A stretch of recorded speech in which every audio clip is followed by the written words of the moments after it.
เราอยากมึงนะลูกอะไรเราอยากมึงนะแม่ก็โตดึงเราอยู่ถ้า เรา เราอายอยาก กอยู่ เราก็ เรา อยาก อยากมึงนะเราเปิดแล้วเราบุญใหญ่บุญสูงเขาเราก็อยากมาตายอยู่บ้านเฮาเด้อจ้ะการนั่นแหละอยู่เข้าใจแม่เด้อเขาเข้าใจนะครับอะไรถ้าว่าเรายังมากะให้เรามาว่าถ้าเรายังมากะให้เรามาโน่มันก็นั่งอยู่นี่มันกินข้าวอยู่นี่แหละบอกโน่แน่เลยเจ้าเก็บเก่งเด้อเจ้าได้บีเงินบ่แต่สรุปคือทางแม่นี่สิเอาพ่อมาบ่โดยตัดสินใจว่าสิเอาพ่อมาบ้านโดยมาปัวอยู่บ้านบ่โดยเอามาปัวอยู่บ้านเพิ่นนะมามื้อนี้ไงแต่บ่ฮู้ว่าจักโมงเพิ่นกำลังดำเนินการอยู่สิมามื้อนี้เนาะที่แรกว่าดีขึ้นแล้วบ่เมื่อวานคืออันฟื้นบ่เพิ่นมึนตาได้บ่มึนตาอย่างนั้นฟื้นเพิ่นเว้าได้อยู่แต่ว่าก็ยังคาท่อช่วยหายใจอยู่ว่าน้องปัสไซก็เกิดเรื่องคลิปเบิ่งก่อนมื้อที่ว่าเราสิเกิดเรื่องเราไปไสมาก็ลงไปเวียแต่ว่าสุดท้ายอยู่เพื่อนแต่อันหมูมันเปลี่ยนใจว่าสิไปทางพุ่นเลยบ่ได้มาแวะครับแล้วเพิ่นก็พอก็ขี่รถเข้าไปนะแล้วสีเขาไปก็ไปแก้งานไปแก้งานทมิดว่ายังก็ไปแก้งานไปทางสวรรค์นี่แหละแต่ว่าหมู่คนเปลี่ยนใจโผก็เลยขับรถเข้าไปในเซโนพอสิไปอีกเส้นทางหนึ่งถ้าว่าเขามาหักเอาเล่าก็อาจจะบ่มีหยังเกิด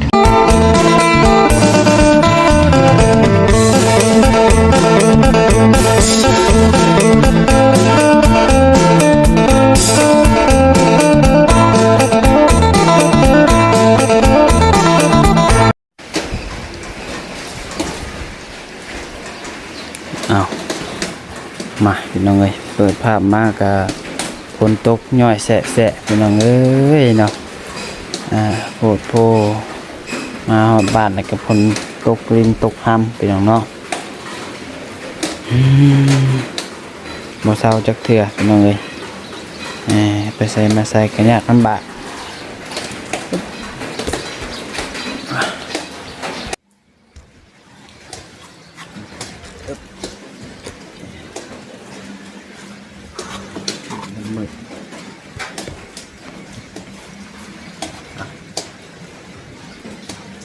โดยกับทักทายสบายดีเด้อสบายดีสวัสดีพ่อแม่พี่น้องFCเบอร์สุขุสุคนสมองฟุตบอลว่าชื่อของลาวของไทยและก็อยู่ตามประเทศเนาะกับพบพอกันกับซองสายกกสายบุญตัวน้องพัดไซ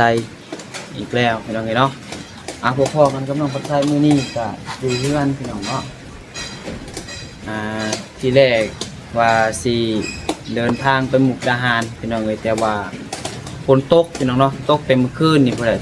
ตกลิ้นเลยจนตอนนี้ตอนเช้าพี่น้องเนาะมันเป็นเวลา10 โมงปลายเลยพี่น้องเนาะ11 โมงยัง11 โมงยังทางภาษาก็ตื่นแต่เช้าๆพอเลยพี่น้องเนาะตั้งใจว่าสิตื่นลุกไปมุกตื่นซักเครื่องซักของแล้วก็เมียนเพื่อนเมียนซ่านเห็นนั่นเห็นนี่แลนพุ่นแลนพี่น้องทางภาษาก็แต่เช้าแต่6 โมงไปได้เกิดว่าคนที่เศร้าบ่เศร้าง่ายพี่น้องเนาะที่แรกว่าสิข้ามไปหมกพอไม่เตียงพี่น้องแต่ว่าทางไอเตียงเพิ่นรถเพิ่นเต็มพี่น้องเนาะเพราะว่าพี่น้องเพิ่นไปนำเพิ่นว่าเห็นเนาะเดี๋ยวเพิ่นพาแม่ตู้ไปพอกไตให้แหละเนาะแต่วันนี้ทางน้องพัดไซก็เลยขี่รถจักรไปเองพี่น้องเนาะขี่รถจักรไปเองแต่ว่าโทรถามน้องเบลน้องว่าเป็นใดทางพ่อว่าเมื่อวานเนี่ยเพิ่นฟื้นเพิ่นมึนตานะครับเพิ่นมึนตาได้แล้วแล้วบัดนี้เพิ่นโทรถามเมื่อกี้นี่แหละมันสดร้อนๆเลยล่าสุดคือว่าสิพาพ่อกลับมาบ้านแล้วว่าซั่นพี่น้องเอ้ยน้องบ่ใส่ก็บ่ได้ยินคักปานใดกลับมาแบบใดก็ยังบ่เข้าใจเพราะว่ามัน สัญญาณเฮือนน้องเบลมันบ่ดีมันบ่แห้งอ่ะเดี๋ยวน้องปัดไส้ก็กำลังสิเดินทางไปพุ่นแหละเพื่อนน้องเบลเพิ่นก่อนเนาะเพราะว่าไปหาเพิ่นก่อนพี่น้องเนาะ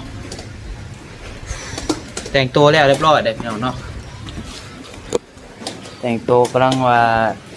10เดินทางพี่น้องเนาะไปเดี๋ยวจังใดก็จังว่ากันพี่น้องเนาะเดี๋ยวสิไปหาทางน้องเพิ่นอยู่เพื่อนก่อนพี่น้องเอ้ยเดี๋ยวขอไปเอานั่นก่อนลืมเลยโอเคนะพี่น้องเดี๋ยวไปเจอกันอยู่เพื่อนน้องเบลอีกเท่านึงพี่น้องเอ้ยเดี๋ยวน้องปัดใจขอขับรถก่อนเพราะว่าฝนตกมันก็ทางยากนี่พี่น้องเนาะเดี๋ยวสิไปถ่ายเฮือนซานน้องเบลเพิ่นให้ FC เบิ่งเลยเพราะว่าน้องปัดใจก็ยังบ่เคยถ่ายเฮือนซานน้องเบลให้ FC เบิ่งพี่น้องเนาะหลายคนแหละเพิ่นก็อยากเห็นพี่น้องเอ้ยแต่ว่าน้องปัดใจก็บ่ค่อยมีเวลาได้ถ่ายได้หยังนะมื้อนี้ก็สิพาไปเบิ่งเฮือนซานเพิ่นนำแล้วก็เป็นรวมเรื่องงานนำพี่น้องเนาะหลายอย่างอยู่นี่ก็เป็นเพื่อนน้องปัดใจเองน้องเพื่อนพ่อเพื่อนแม่พี่น้องเนาะเพื่อ FC ใหม่ว่านี่เพิ่นก็ว่าโอ้รีวิวเพื่อนให้เบิ่งนี่เด้อน้องปัดใจเด้อเดี๋ยวมีว่างเดี๋ยวสิรีวิวให้เบิ่งใหม่พี่น้องเอ้ยเนาะเอาวันนี้ก่อน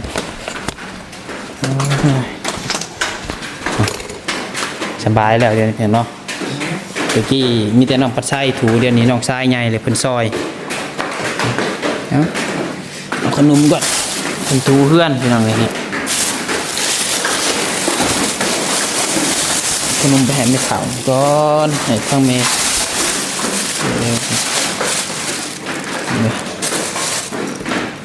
ขนมปานถึงบ่มียังมาฝากใครก็ได้ไปพี่น้องไปเดี๋ยวเจอกันยืนน้องเบลอีกเท่านึงโอเคน้องเนาะตัวทางน้องปัจจัยก็มาห่อเทือนทางน้องเบลคนแรกน้องก็ได้อันนี้ก็เป็นเพื่อนซานของน้องเบลเพื่อนพ่อเพื่อนแม่แหละเนาะได้ดีมาแล้วไปดูนะได้เงิน5 คำพี่น้องเนาะคนกระตกนี่กระตกเป็นมือแล้วค่ะกระยุดกันไงเนี่ยกระยุดคือการบ่โดยคิดว่าโปตกแบบออกแบบหน้ามือสาวนี่แบบว่าหยิบมาพยายามวันนี้ยินย้อนเสียงพัดลมค่ะนะตกอะไรมันตกแต่คืนนี่พูดแหละมันบ่เศร้าเลยโดยน้องปัดใจกับมาฮอดคืนนี่กับตกพี่น้องเนาะจนดึกได้กินข้าวกินน้ำได้ยังสิพี่น้องเนาะไม่ได้กินข้าวเลยมีแต่น้องกินนั่งกินอยู่คนเดียวส่วนอยู่แต่ว่ายังบ่อยากปานใดสเปลแต่ก็ต้องกินใส่นี่สึกเจ็บท้องหน่อยนี่พี่น้องบ่สบายหน่อยนึงเอากินข้าวกินน้ำก่อนเดียวจังนั่นกันว่ากันจะเป็นอะไรคุยมันช่างมีพี่น้องเลยกินมียังนะมีขนมปานคือหลายฝากตะเข็บพี่น้องเนาะบ่มียังมาฝากไปหาไม่ถาวก่อนก็ได้ไปหาไม่ถาวไปไปตะเข็บได้ขนมปานมาเนาะ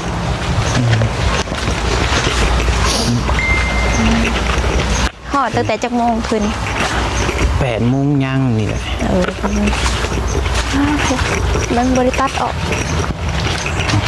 เนาะคนเห็ดยังได้นี่ร้านเช้ากัน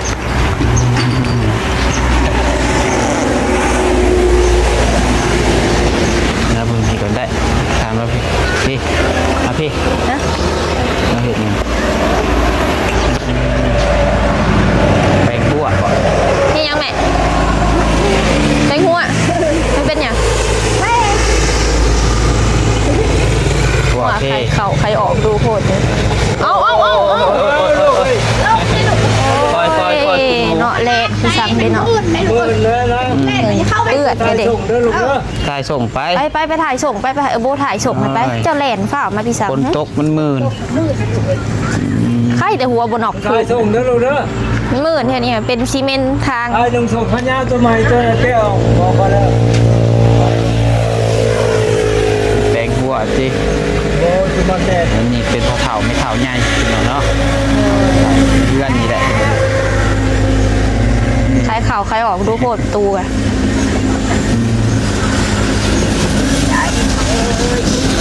จะเดินอยู่จะมาแน่เลยบัดแน่ อดีพอได้ไขเขาให้ออกได้หรือเปล่า แม่โอ้ยหมื่นใช่ไหมน่ะมันเป็นไข่เนาะนี่แหละปิดโทรศัพท์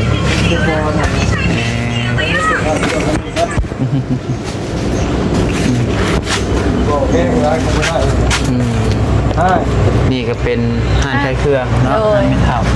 เราก็เต็กนี่แหละพี่น้องพอได้ขายกันในบ้าน อย่างเบิ่งนิดนึงเป็นยังไงFC เพิ่นก็อยากเห็นเพื่อนเห็นซ่านสาวเบลเป็นหยังเนาะเป็นจังไดกับเพิ่น นี่แหละ เม่นมาแต่ดนๆนี่แหละเนาะ เลย ที่ผู้ใดว่าฮาโบได้มีโอกาสได้ถ่ายให้เบิ่ง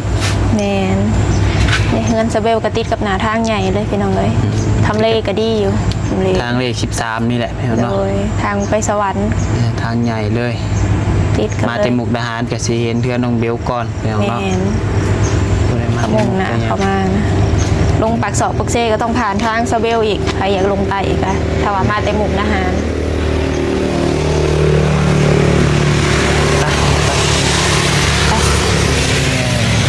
มียังลายเดี๋ยวกินเอาไป ห่านจะเป็นห่านไข่เครื่องไม่เท่า เร็ว จ้ะ ของไม่เท่า เท่าบ่เฮ็ด ร้านสาวนะกระลุกนะสาว อันนี้กินขนมป่านเนี่ยกินบะ ขอบใจเพื่อนได้ กินกับแม่ จับบะทงจับบะทง ให้เถากินก็เถากิน ไป มียังมาฝากกันเลย โดย ได้ต้มแล้วบ่น้ำได้ไปหาต้มน้ำ ต้มอยู่เงินเนาะต้มใส่กล้ามจึงหอนไว้ ยังไงเป็นต้มน้ำมีกินยังก่อน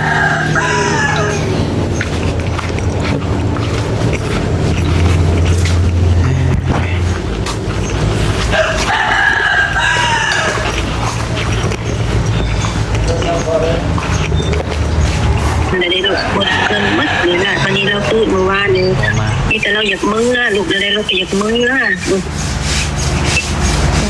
แม่ก็อีตัวนึงเราอยู่ ถ้า เรา เราอายอยาก กอยู่ เราก็ เรา อายอยาก กมื้อแล้วเราเปิดแล้วเราบุญใหญ่มาสู้เขาเราก็อยากมาตายอยู่บ้านเฮาเด้อจ้ะ การนั่นแหละหนูเข้าใจแม่เด้อ เขาเข้าใจนะครับแต่ละถ้าว่าเรายังมากะให้เรามาว่าถ้าเรายังมากะให้เรามา โน่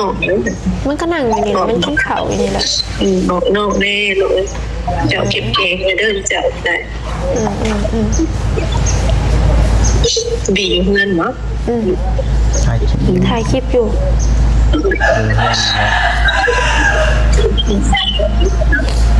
วิบาเฮาสิไปหา แม่กันมาแล้วแม่โทรบอกเลยไม่ว่าโน่แน่ มีแต่ว่าฮอดแล้วก็โทรบอกเขาเด้อแต่ว่า แม่โทรบอก เอามอละเก่าเลยบอก ห้องหมอ109แม่นบ่แม่เด้อ ไปจะไปบอกฉันว่าบอกเองขึ้นนั่นคือมีทิศทางนะเราบอกไว้เศร้าเสียคุณมือเรียงอีก ได้ก็ได้ท่านนี้แล้วจะกินข้าวแล้ว จริง ท่านนี้แล้วจะมีแต่ว่าฮอดแล้วก็โทรบอกเฮาแหละ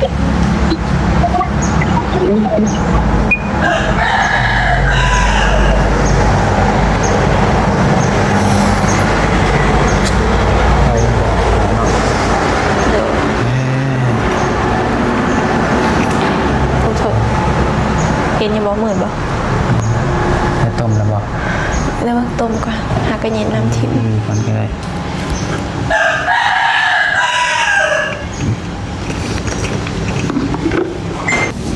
โอเคพี่น้องเนาะทางมุมเบลมากินข้าวเดี๋ยวมานั่งรวมกันตูบกันได้นึง นั่ง นั่งไก่ ลองพลาดเด้อ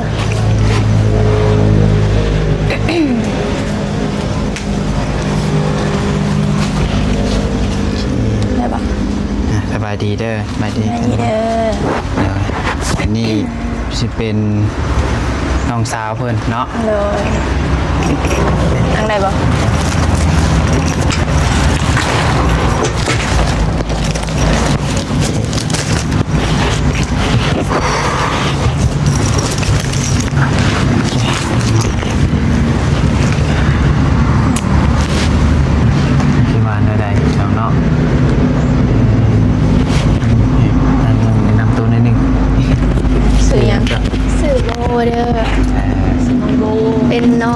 บล น้องสาวเบล น้องสาวเดียวมีกันอยู่2ไอ้น้อง โบเรียนมอใดกับโบ ขึ้นม.7 ปีนี้ ปีสิมานี่ม.7เนาะ แม่ จักปีแหละ 16 หากัน16 ปี แม่ สาวเบล19เนาะ19 สาวแล้ว 20กัน3 ปี โดย นี่แหละเป็นน้องอะไรก็ครอบครัวเพิ่นก็มีกัน4 คนเนาะ แล้วเว้ย มีน้องคนหนึ่งสาวเบลก็ได้คือพ่อแม่เพิ่นมีลูก2 คนว่าซั่นซะเป็น โด น้อง ย มีแต่ลูกผู้หญิงเนาะ มีแต่ผู้หญิงยิงเบิด2คนเนี่ยพี่น้องผู้ชายบ่มีอยู่เพื่อนนี่มีผู้ชายยากมีเพื่อนส่วนหลายมีแต่ผู้หญิง คือรวมเบิดอยู่กันจักคนก่อน เฉพาะครอบครัวค่อยบอก รวมเบิดเลย รวมเบิดทั้งพ่อถามไม่ถามเนาะ แม่น เดี๋ยวขอไล่กันเด้อ 8 คน แม่บ่ แม่น8 คนทั้งหมด8 คน อยู่เพื่อนไม่เท่านี่4เพื่อนเจ้าเองก็4เนาะ โดย เออ อยู่เงินคนละหลัง แต่ว่าอยู่ดินเดียวกันก็เป็นครอบครัวใหญ่อะไรพี่น้อง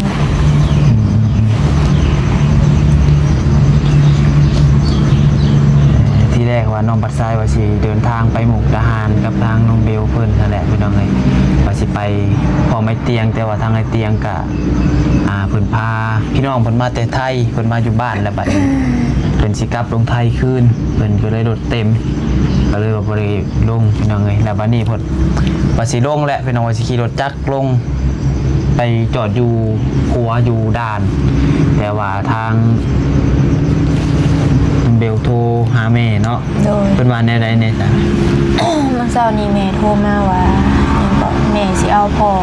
กลับมาบ้านกลับไปอยู่คุณหมอเลยเก้าคุณหมอบ้านเฮาหั่นแหละเพราะว่าพ่ออยากกลับได้เราก็อยากกลับแน่นะจำใจเลยเอาเพิ่นกลับมาพี่น้องเอ้ยในเมื่อพ่อเพิ่นอยากกลับมาอีกอย่างก็ค่าใช้จ่ายอยู่ห้องหมออยู่คุณก็คือละหมื่นพี่น้องพออยู่ห้อง ICU แน่ห้องพิเศษแน่พี่น้องคือละหมื่นบ่รุดแหละ โดย ค่าใช้จ่ายมันก็ผ่านมา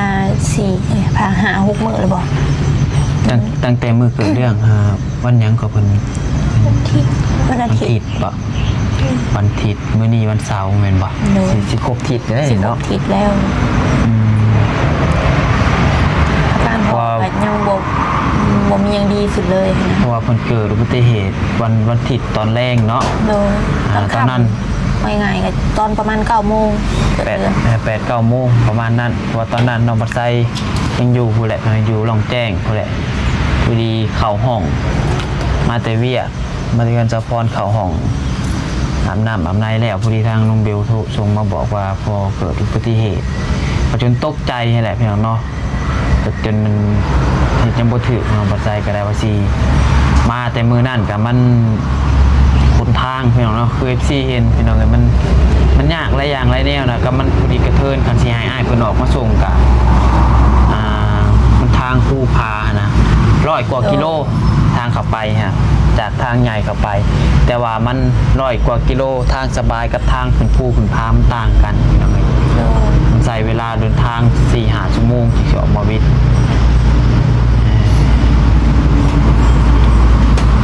แต่สรุปคือทางแม่นี่สิเอาพ่อมาบ่ โดย เพิ่นตัดสินใจว่าสิเอาพ่อมาบ้าน โดย มาปัวอยู่บ้านบ่ โดยเอามาปัวอยู่บ้านเพิ่นนะมามื้อนี้แต่บ่ฮู้ว่าจักโมงเพิ่นกำลังดำเนินการอยู่ สิมามื้อนี้เนาะ เออ ที่แรกว่าดีขึ้นแล้วบ่เมื่อวานเดือนฟื้นบ่เพิ่นมึนตาได้ มื้อ บ่ ตาว่ายังไงเพิ่นฟื้น เป็นเว้าได้ เว้าได้อยู่แต่ว่าก็ยังคาท่อช่วยหายใจอยู่ อ๋อว่าน้องประชายก็เห็นแต่เพิ่นส่งคลิปให้เบิ่งนั่นแหละพี่น้องเอ้ยเนาะ โดย โอ้ยว่ามาหอดเทือนเบลคุณชงบอกว่าฟื้นกำลังว่าดีใจตื่นมามื้อเช้าเพิ่นว่าไปเยี่ยมเพิ่นว่าสิพามาแหละพี่น้องเอ้ยก็คือเว้าอะไรเนาะมันเป็นกับนักนะพี่น้องเอ้ยเนาะคือว่าอาการกับ ถ้าดีก็ติดเตียงไว้ยังไงก็ย มีโอกาสติดเตียงสูงหมอเพิ่นก็เว้าอยู่เพราะว่าซาเบลก็ฟังอยู่มื้อนะเพิ่นย่างเขามาเว้านํและอีกอย่างเพิ่นหายใจก็หายใจเองบ่ได้นะต้องได้ใช้เครื่องช่วยหายใจแต่หมอเพิ่นบอกว่าถ้าคนไข้เพิ่นแข็งแรงดีก็สามารถหายใจเองได้นะแต่ก็บ่ว่าสิแข็งแรงยามใดพี่น้อง มันก็ยากของฉันจ้ะ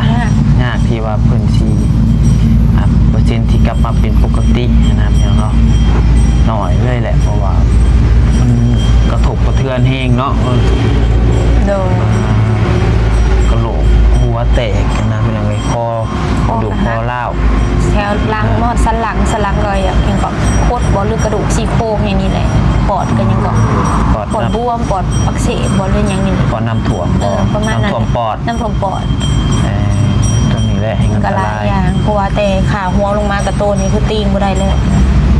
ผ่าตัดมากะคือเก่า เพราะว่านี่ฮะมีน้องมาไส้เพิ่นก็ไปกวดแล้วเพิ่นก็ไปเยี่ยมกันพี่น้องเพิ่นเข้าไปเยี่ยมได้ยินเพิ่นเล่าให้ฟังแล้วก็ว่าเพิ่นมื่นตาได้แล้วว่าซั่นมื่นตาอยากได้แต่ว่าก็นักเท่าไหร่เนาะแต่ก็ได้ยินคือว่าคะแนนว่าเพิ่นไข้อิหยังขึ้นไม่ต้องได้ผ่าตัด3เทื่อผมบอก อันนี้ยังบ่ได้ทางนี่ตัวนี้ ด้วยทางบ่ โดยเพราะ แต่ว่าได้ยินแม่น้องมาไส้เพิ่นเราสุพังวานี่ครับพวกเราว่าถ้าหากว่าเพิ่นไข้ขึ้นมันก็ที่ได้ผ่าตัดลายเพียงหนึ่งขาผ่าตัด3เถื่อแล้วเนาะขาแล้วก็อีกอย่างนี้พูดแต่ว่า3เถื่อเพียงเนาะแต่ว่าบ่ฮู้ว่าเพิ่นสิผ่าตัดนิ่งแน่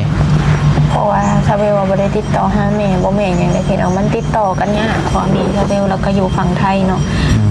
ตั้งยังก็ตั้งเน็ตไทยบ่ได้นะพี่น้องซาเบลตั้งให้ได้อยู่แต่ว่ามันหมดกำหนดก่อน บ่ได้ซื้อเบอร์ใส่ใหม่บ่ซั่น บ่ว่าลิ้นเน็ตลาวเอามันก็ได้อยู่เน็ตลาวฮะเพราะว่าขึ้นไปเทิงสูงๆนี่ก็พอติดต่อกันได้อยู่นะ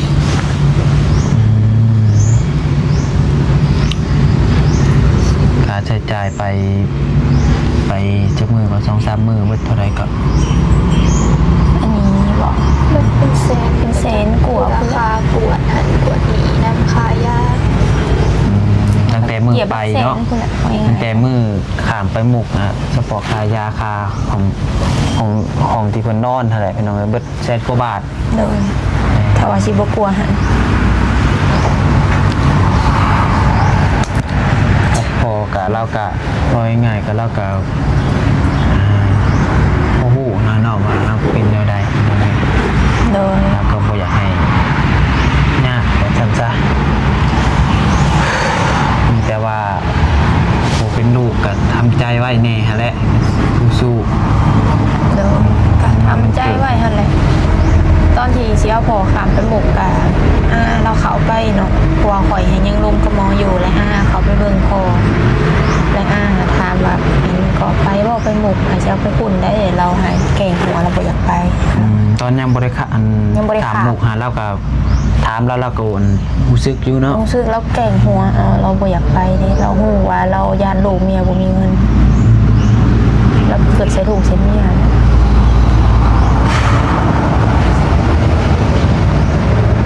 แล้วคือสิฮู้อาการเราเองนะว่ามันหนักกันได้เนาะเลยก็ได้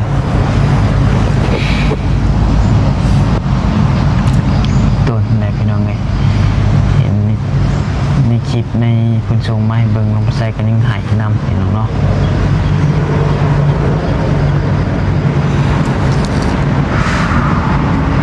เรียนปฏิโมมีผู้ชายกับผู้เฒ่าเนาะเฒ่าเพิ่นกระเฒ่าแหละคือผู้ที่ประเด็ดผู้พวกกินนี่แหละแป้งพวกกินนี่แหละพี่น้องเอ้ย ก็60 ปีเลย คือหลักๆก็คือพอน้องเบลเฮ็ดนั่นได้นี่ก็เพิ่นเคยพอเฮ็ดเป็นพี่น้องก็เฮ็ดเทือนอยู่ซ่านเนาะเพิ่นเทือนก็ยังติดกะโหลบ่แล้วซั่นบ่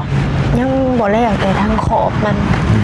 ก่อนมื้อสิเกิดอุบัติเหตุกับพ่อแล้วเป็นคนตัดกะโหลนี่เราก็เฮ็ดนั่นไว้หิ้มห้อยแล้วตัดไว้เรียบร้อยแล้วเหลือแต่ถาปูตัดมันเกิดเรื่องก่อน ก่อนมื้อที่ว่าเราสิเกิดเรื่องเราไปไสมาก็ เรา ไปเวีย ทำอีกนะว่า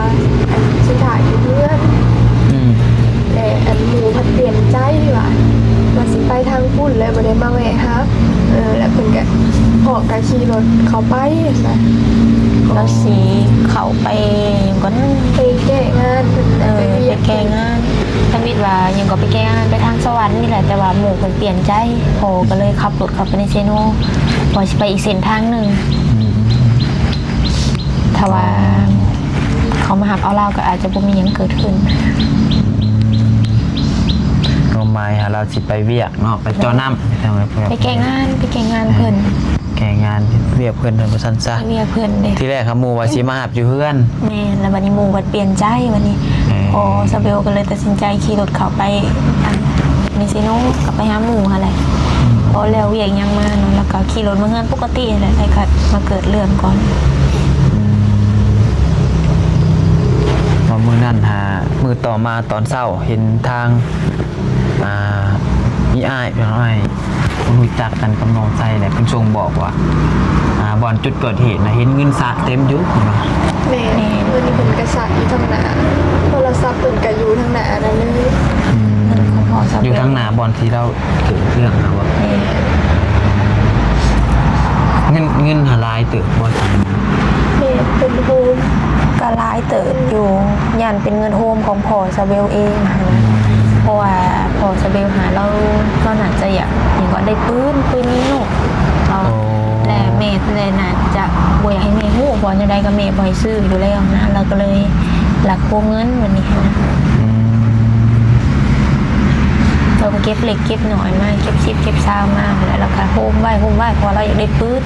พอปอสเปลเราก็แบบหมักเขาปอกเขาป่าเนี่ยนะพี่น้องเลยเราก็มียุปืนคันหนึ่งแต่เราก็อยากได้อีกอะไรตัวไม่นะเพราะปืนตัวนั้นก็โดนเติบแล้วเพราะว่าเงินไปเฮ็ดเวียกมื้อนะหาเพิ่นอาจบ่ได้เงินเพราะว่าเป็นงานแก่เขา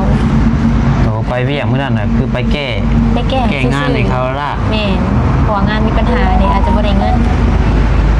เพราะว่า คือทางลมบัดไส้เลยคิดว่าเพิ่นไป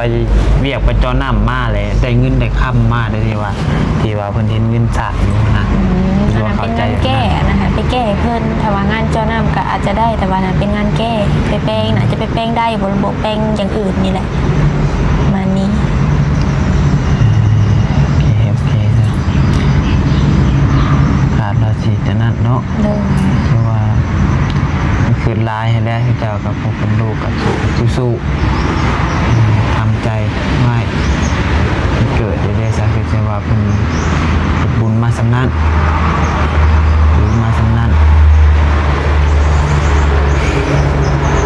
คะแนนว่ามีโอกาสรอดกับเปอร์เซ็นต์ที่ติดเตียงนี่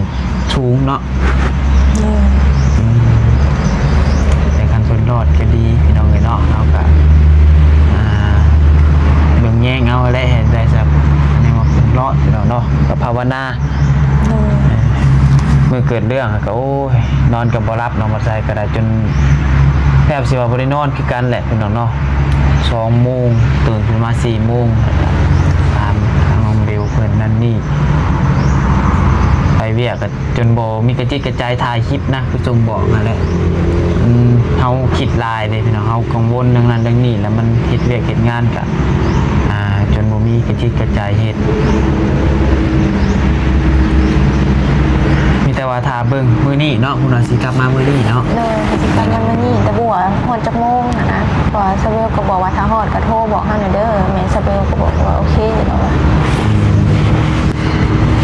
หมอ109เพิ่นจะเอาไปก็ มันสิกลับมาบ้านแล้วก็ไปปัวอยู่ห้องหมอแหละไก่ห่านเมนวัดไส้พุ่นแหละพี่ โด น้อง ย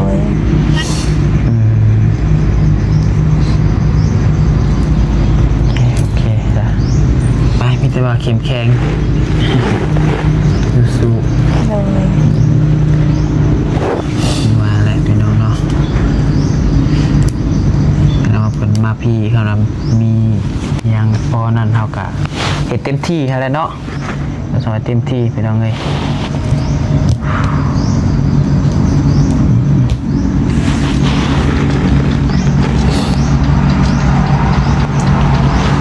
คิดร้ายแล้วคิดร้ายเกิดหน่วยตัวเองนี่แหละน้องๆแล้วเข้าใจจุดนี้พี่น้องเอ้ยผู้ใดที่เคยผ่านมาแล้วก็สิฮู้ดีพี่น้องเนาะ ก็ทำใจ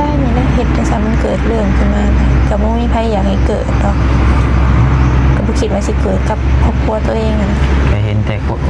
เห็นอยู่แล้วเนาะ โดย คนอื่นคนนั้นพี่น้องกับบ่คิดบ่ฝันว่าสิเกิดกับครอบครัวเฮาเนาะคนที่เฮาฮักขนาดพี่น้อง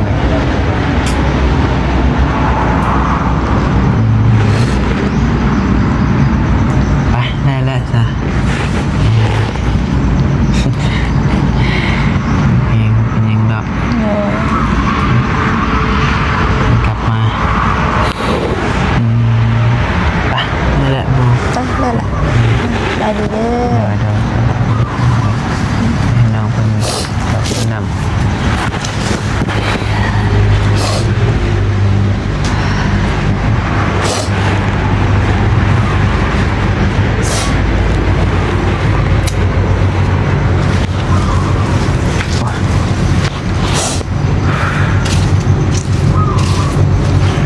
ตอนนี้ไอ้เตียงเพิ่นก็ส่งถามไปหน่อยส่งมาถามว่า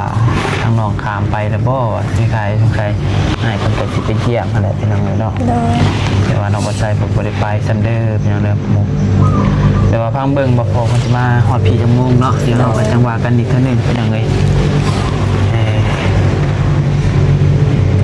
เด็กก็สู้ๆอดเอาลายดอกไปพี่น้องเอ้ยเนาะมีแต่ว่าทางน้องปัดไซก็ขอจบคลิปก่อนมีหยังบอกบ่ ก็อาจจะบ่มีหยังหลายก็นอกจากว่าความขมุกขอบใจเด้อขอบใจหลายที่ว่า FC เป็นห่วงนะก็มีคนโทรมาคนแชทมา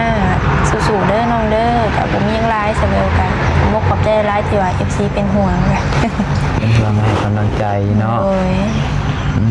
เพราะว่าบางเทื่อ FC โทรมากับซะเบลอาจจะแบบว่าเว้าบ่ฮู้เรื่องแน่เด้อพี่น้องเด้อเพราะว่าเมื่อยนี่แล้วก็แบบบ่ได้นอนเนี่ยนะอดหลับอดนอนนำ สับสนนั่นแหละมัน เว้าบ่ฮู้เรื่ ช่ว อง งนี่ มรสุมชีวิตเนาะต้องใส่คำว่ามรสุมชีวิตเลยแหละเนาะเพราะว่าทางน้องเพิ่นก็คนที่ฮักนั่นแหละเนาะพ่อน้องเตารักคือน้องปัดไซก็เจอพร้อมกันนะพี่น้อยเมย์ก็สิไปผ่าตัดไว้นี่แหละพี่น้อยว่านี่พี่น้อยปรึกษาหมอก็ยังสิได้ไปผ่าตัดกันยากอีกคือเคสแม่น้องปัดไซนี่ก็แต่ว่ามันก็บ่นักสำทางครอบครัวน้องเบลเพิ่นพี่น้องเนาะแต่ว่าครอบครัวน้องเบลนี่มันก็สิ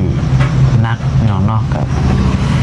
คือเป็นห่วงหลายนั่นแหละพี่น้อยคือแม่น้องปัดไซนี่ก็ยังมีสิทธิ์เช่าอยู่พี่น้องเอ้ยแต่ว่ามันก็ว่าแนวใดพี่น้องเนาะแบบมันเกิดพร้อมกันโพดนะแบบคือคะแนนว่าสิต้องมาใช้บอกสื่อเลยอ่ะพี่น้องมันแบบมันซับซ้อนเลยนะตอนนี้นะแบบมันเว้าหยังก็บ่ออก ในช่วงท้าย 10สิเป็น20สิเป็นนอกคะแนนว่ามันหลีกเลี่ยงได้อีหลีเป็นคนละเถื่อกันยังว่าไข่เนาะแบบว่าคนละปีคนละนั่นนะพี่น้องเอ้ยเข้าใจบ่พี่น้องเนาะอันนี้มันผลพร้อมกันคือแม่น้องปัดไส้กับเว้าผู้แลเพิ่นกวดเห็นตั้งแต่เดือน2เดือนผู้แลว่าสิไปผ่าตัดแต่บัดนี้พอน้องเบลผลมาเกิดอุบัติเหตุเนาะมันจ่อๆกันนะค่อยจ่อกันบัดนี้เฮา2คนก็ทีแรกตั้งใจว่าสิพากันหาเงินเก็บเงินปีหน้าเลยสิเฮ็ดที่เฮ็ดคลองก็เฮ็ดงานแต่งให้มันถูกต้องตามประเพณีพี่น้องเนาะว่าผู้ใหญ่เพิ่นก็มาร่วมกันนั่นนี่อันนี้พี่น้องเอ้ยว่าอยากให้มาขอมาแต่งไวๆแต่ว่าทางปัจจัยเพิ่นยังบ่มีเงินพี่น้องเนาะแล้วบัดนี้ว่าล่าสุดแม่นปีหน้าเดือน1เดือน2นี้ว่าซั่นแต่บัดนี้มันเกิดเรื่องแบบนี้ใส่ก็บ่ฮู้ว่าสิแนวใดต่อเนาะมีแต่ว่าเรื่องงานแต่งเฮาก็สิอาจสิได้โจะได้เลื่อนไปอีกก็ยังบ่ฮู้เนาะมีแต่ว่าเฮาเว้าบ่ได้เฮาขอเคลียร์เรื่องครอบครัวก่อนว่าซั่นจ้ะแม่นอยากให้แบบซาลงก่อนเรื่องครอบครัวนี่เพราะว่าตอนนี้ก็ยังมีปัญหาอยู่แม่นขอเรื่องครอบครัวเอาครอบครัวก่อนว่าซั่นจ้ะพี่น้องเอ้ยเพราะว่าแม่น้องปัจจัยเพิ่นไปผ่าตัดกับบ่ฮู้ว่าสิกลับมาแข็งแรงมือใดพี่น้องเนาะมันก็เสี่ยงหลายอย่างหลายแนวหั่นแหละพี่น้องเอ้ยมีแต่ว่าเฮาก็สู้ไปนำกันพี่น้องเนาะ อันน้องบัดไซเชื่อว่าชีวิตคนเฮาถ้าเฮาผ่านช่วงนี้ไปได้นี่ก็คือเฮาก็คือสิมีสิ่งดีๆเข้ามาพี่น้องเนาะเพราะว่าชีวิตคนเฮามันก็แล้วนี่แหละพี่น้องเอ้ยอ่า มันได้ชีวิตมันอย่างไร เกิดเป็นคนพี่น้องเนาะมันก็ต้องสู้ แม่ มันเกิดแล้วเฮาก็ต้องแก้ไขเนาะ แม่ ไปมันเป็นหยังเนาะสู้ๆเด้อน้ำมาใส่ก็ได้ไปให้กำลังใจนี่แหละพี่น้องเนาะซอยอย่างอื่นเนาะกับช่วยพอได้พี่น้องเอ้ยไปซะปะมีแต่ว่าสำหรับคลิปนี้สิได้ขอลำลาก่อนเด้อขอบคุณทางพ่อแม่พี่น้อง FC หลายๆที่เข้ามารับชมและเป็นกำลังใจให้ทางน้องปลาไซและก็ทางน้องเบลและก็ครอบครัวโดยตลอดมาก็ดีใจได้พี่น้องเนาะที่ FC เพิ่นให้กำลังใจอย่างล้นหลามพี่น้องเนาะก็น้องปลาไซเอาลงคลิปลงไปก็เพิ่นก็ส่งกำลังใจมาให้หลายพี่น้องเนาะแล้วก็เพิ่นแชทมาถามโทรมาถามก็มีพี่น้องเนาะเป็นห่วงเป็นนั่นก็ได้คือว่าขอบคุณหลายๆเด้อพี่น้องเด้อให้อยู่ดีมีแฮงบ่สุขสุขคนคือกันพ่อแม่พี่น้องก็ได้มีแต่โชคมันร่ำรวยอย่าเจ็บอย่าจนเด้อเด้อไปก่อนสำหรับคลิปนี้สบายดีเด้อโอ้ย